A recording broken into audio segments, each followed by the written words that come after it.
சும்மா கிளி கிளி கிளி கிளி கிளின்னு கிழித்து எரிய போகிறோம் இன்றைக்கு இந்த தூய சக்தியை. காரணம், தமிழ்நாடே பாலைவனமாக போகின்ற ஒரு அபாயகரமான அறிவிப்பை ஒன்றிய அரசு, மோடி அரசு அறிவித்திருக்கிறது. இங்க தூய சக்தி என்ன பண்ணிட்டு இருக்குதுன்னு பாத்தீங்கன்னா, ஆமா, வாய் மூடிட்டு உட்கார்ந்து இருக்குது. பேரதிர்ச்சி. ஒவ்வொரு தமிழனினுடைய வயிற்றுலயும் நெருப்பள்ளி கொட்டி இருக்கிறாரு மோடி ஐயா. நம்ம முதலமைச்சர் அதை பத்தி வாய் திறப்பாருன்னு பார்த்தா அவரு ஜனநாயகன்லயே இன்னும் பிஸியா இருக்காரு போல தெரியுது. ரொம்ப வேதனையாக இருக்கிறது. தமிழ்நாடு என்ன நிலைமைக்கு ஆளாக போகிறதோ அப்படிங்கறத பற்றி கவலையோடு இன்னைக்கு இந்த வீடியோல பேச இருக்கின்றோம். அனைத்து ஆதாரங்களையும் கையில வச்சுட்டு இன்னைக்கு நான் பேச போகின்றேன். வீடியோவுக்குள்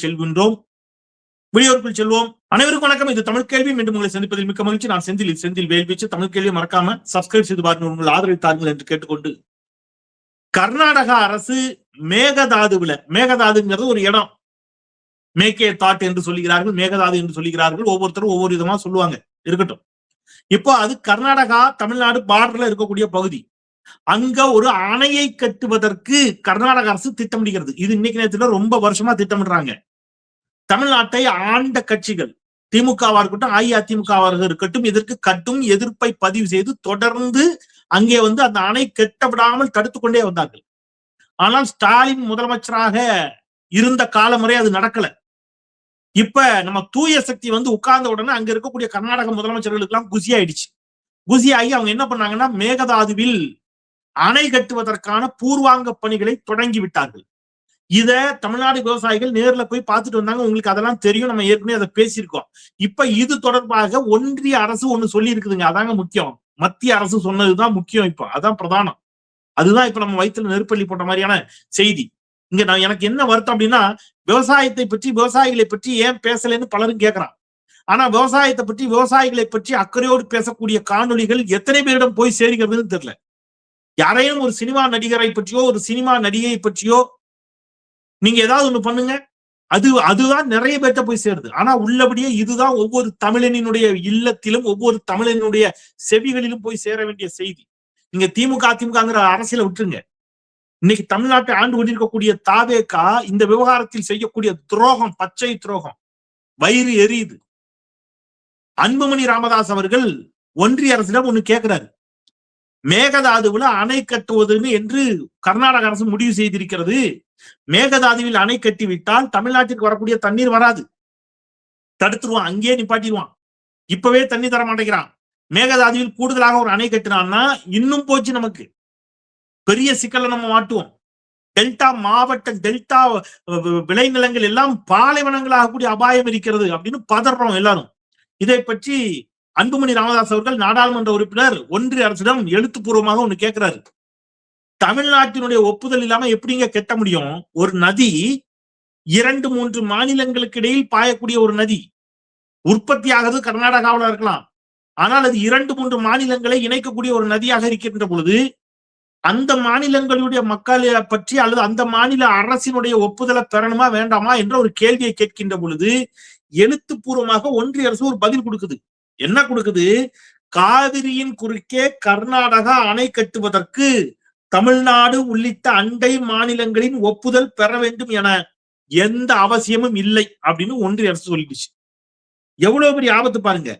மாநிலங்களவையில அன்புமணி ராமதாஸ் அவர்கள் எழுத்துப்பூர்வமாக கேட்ட கேள்விக்கு ஒன்றிய நீர்வளத்துறை அமைச்சகம் கொடுத்த பதில் இது.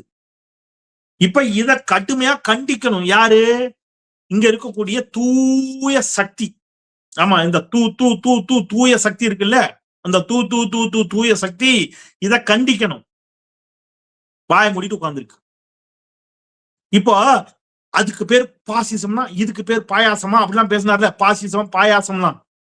இப்போ மோடி அரசு தமிழ்நாட்டை கேட்காமல் கர்நாடகத்தில் அணை கட்டி கொள்ளலாம் என்று சொல்லி இருக்கிறதே, இது பாசிசத்துல வருமா பாயாசத்துல வருமானு யாராவது அந்த வாயில இருந்து எதையாவது எடுத்துட்டு பேச சொல்லுங்க.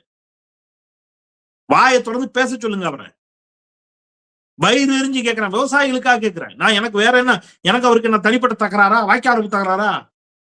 ஏங்க அணையை கட்டி விட்டாங்கன்னா தமிழ்நாடு பாலைவனம் ஆகி போயிடுங்க.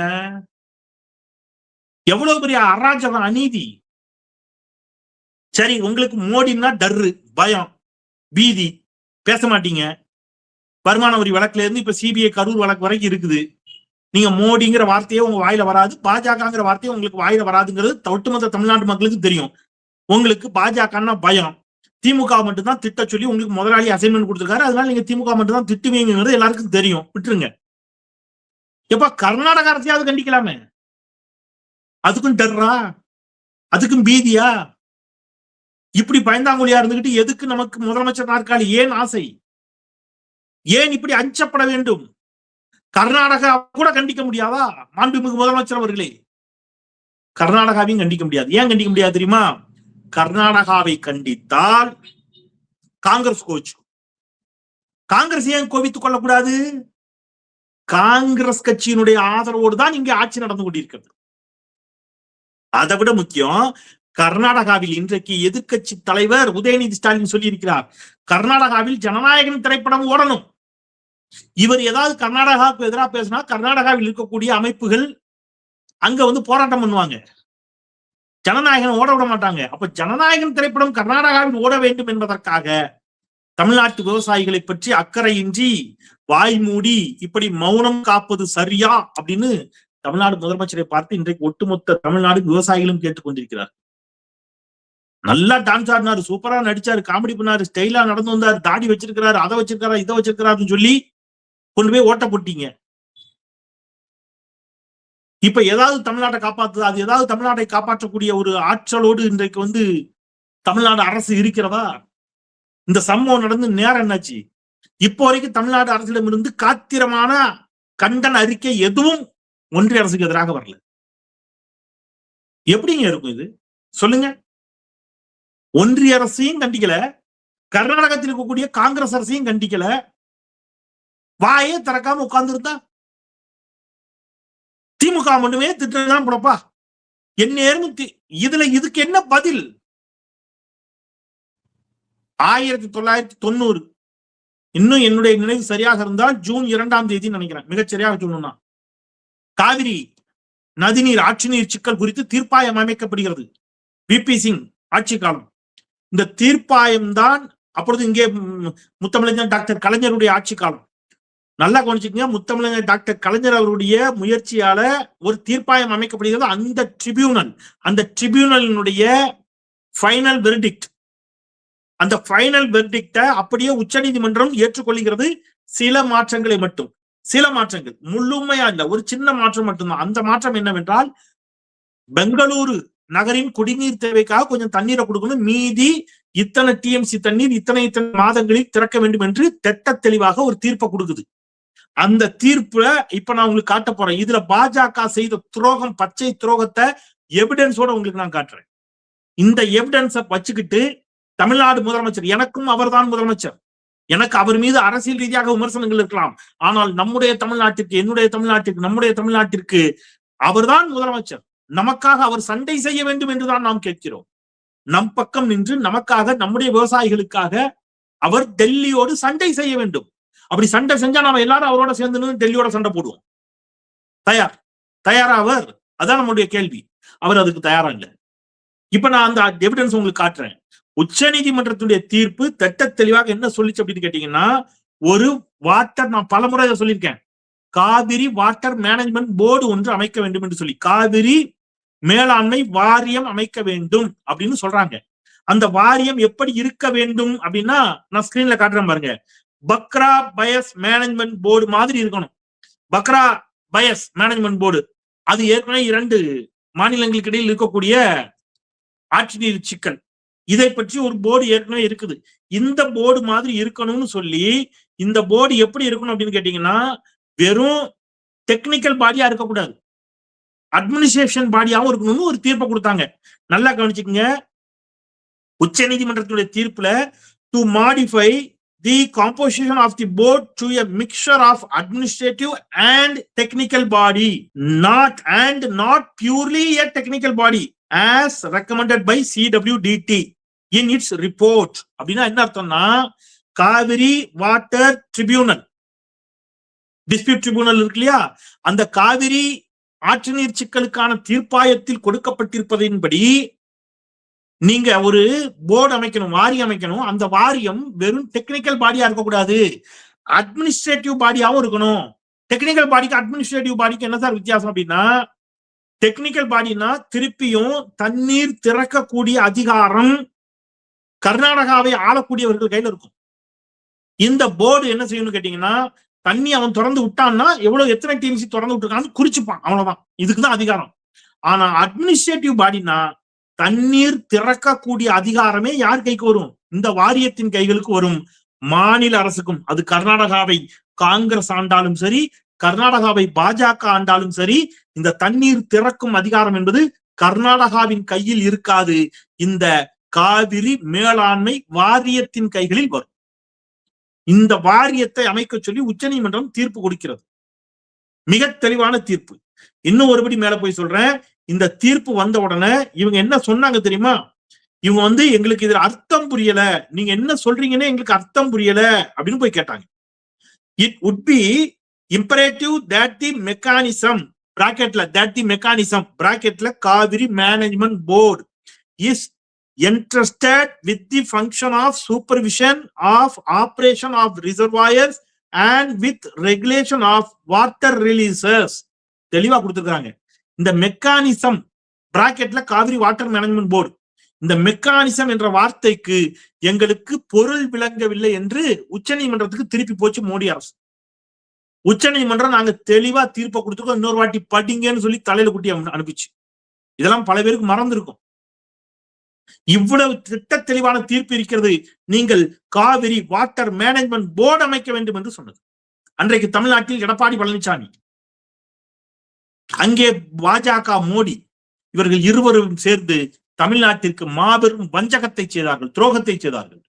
என்ன பண்ணாங்க? இந்த தீர்ப்பை அமல்படுத்தாம ஒரு ஆணையத்தை அமைத்தார்கள். இன்னைக்கு இந்த ஆணையம் அமைஞ்சதுனால நம்ம கையில அதிகாரம் இல்லை.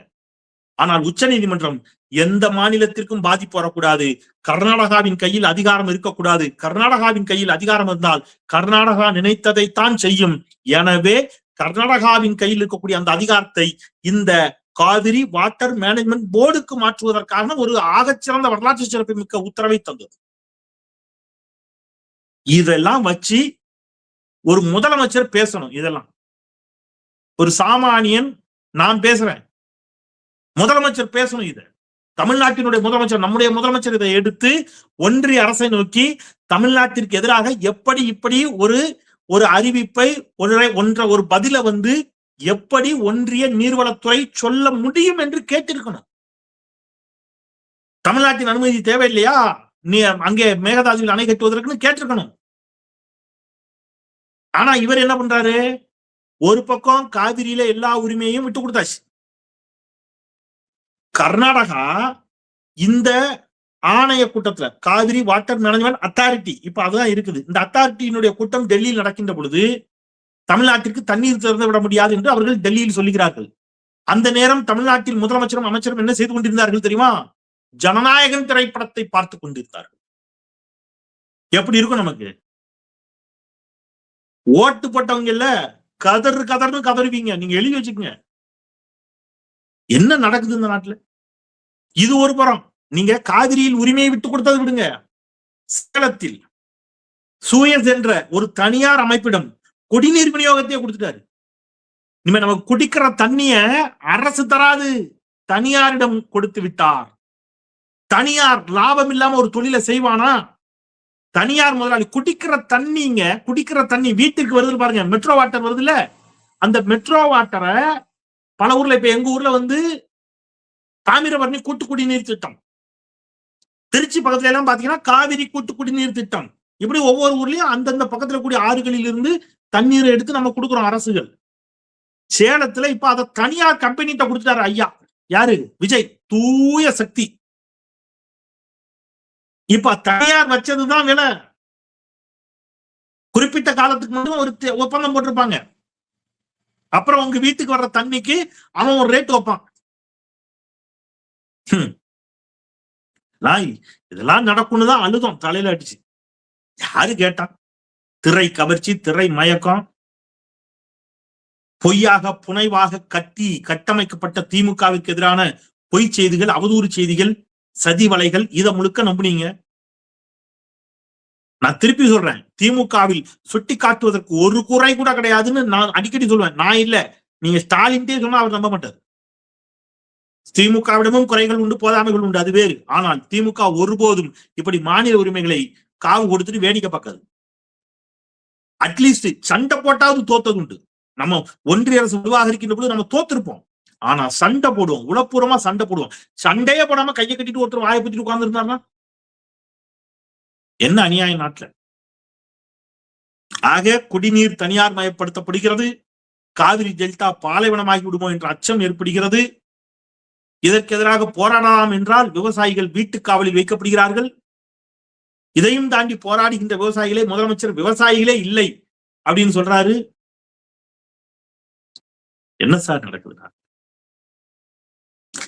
விவசாயிகளை சும்மா பாராட்டி ஒரு ட்வீட் போட்டுட்டு, அல்லது விவசாயிகளை நீங்க பெருமைப்படுத்துவது போல பொங்கலுக்கு பொங்கல் உழவர்களை பாராட்டி ஏதாவது பேஸ்புக்லயோ ட்விட்டர்லயோ பதிவு போட்டா போதாது. உள்ளபடியே நீங்கள் விவசாயிகளை நேசிப்பதாக இருந்தால், விவசாயத்தை நேசிப்பதாக இருந்தால், மேகதாதுவில் அணை கட்டுவதற்கு தமிழ்நாட்டின் அனுமதி தேவையில்லை என்று சொன்ன ஒன்றிய அரசையும், அந்த ஒன்றிய அரசை கண்டிப்பதற்கு அஞ்சு நடுங்குகின்ற இந்த மாநில அரசையும் நீங்கள் ஒவ்வொருவரும் உளப்பூர்வமாக கண்டிக்க வேண்டும். அறவழியில் நம்முடைய உரிமைகளை மீட்டெடுப்பதற்கு, அறவழியில் காவிரியில் நம்முடைய உரிமைகளை பெறுவதற்கு நாம் ஒவ்வொருவரும் ஆயத்தமாக வேண்டும். சட்டப்பூர்வமாக அறவழியில் அதை பெறுவதற்கு நாம் ஆயத்தமாக வேண்டும். அதனால காவிரிக்கான ஒரு உரிமை போராட்டத்தையும் தமிழ்நாடு தொடங்க வேண்டிய நேரம் இது. அறவழியில் சட்டப்பூர்வமாக என்பதை மறந்து விடாதீர்கள். அறவழியில் மக்கள் போராட்டமாக, மக்கள் பெரும் திரள் போராட்டமாக ஒன்றிய பாசிச பாஜக அரசுக்கும், அதை கண்டிப்பதற்கு தயங்குகின்ற, தன் ஆட்சியை காப்பாற்றிக் கொள்வதற்காக காங்கிரஸை, கர்நாடகத்தில் இருக்கக்கூடிய காங்கிரஸையும் சதி வேலைகளுக்கு துணை போகிறாரோ என்ற ஐயத்தை ஏற்படுத்தி இருக்கக்கூடிய இந்த தாவேக அரசையும் கண்டிக்கக்கூடிய விதத்தில் நாம் ஒவ்வொருவரும் நம்முடைய விவசாயிகளுக்காக நிற்க வேண்டும் என்பதை உறக்கச் சொல்லி, மீண்டும் ஒரு முறை தமிழ் கேள்வி சப்ஸ்கிரைப் செய்து பாருங்கள். இந்த செய்தியை எல்லோரிடமும் எடுத்துச் செல்லுங்கள் என்று கேட்டு விடைபெறுகின்றேன். குரலற்றவர்களின் குரலாய் நான் செந்தில். நன்றி.